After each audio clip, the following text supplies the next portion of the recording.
నమస్కారం NSTV news కి స్వాగతం. నా పేరు సంధ్య. ముందుగా వార్తల్లోని ముఖ్యాంశాలు. కరీంనగర్ జిల్లా కలెక్టర్ కార్యాలయం ఎదుట సిఐటియు ఆధ్వర్యంలో ఆశా వర్కర్స్ చేస్తున్న ధర్నా ఉద్రిక్తతకు దారితీసింది. అసెంబ్లీ బడ్జెట్ సమావేశాల్లో ఆశా కార్యకర్తలకు ఫిక్స్డ్ వేతనం 18,000 రూపాయలు నిర్ణయం చేయాలని ఆందోళన కార్యక్రమం నిర్వహించారు. కలెక్టర్ కార్యాలయం ముందు ధర్నాకు కూర్చోవడంతో పోలీసులు వారిని అరెస్టు చేసే క్రమంలో తీవ్ర ఉద్రిక్తతకు దారితీసింది. ఆశా కార్యకర్తలు పోలీసుల మధ్య తోపులాట చోటు చేసుకుంది.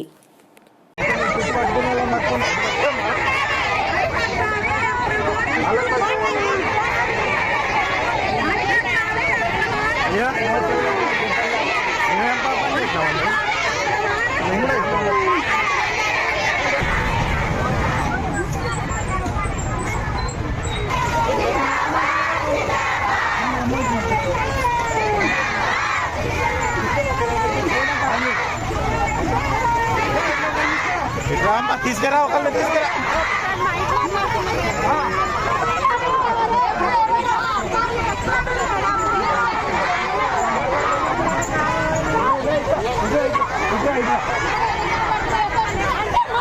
ఇటు కూర్చోండి. అరే మాతో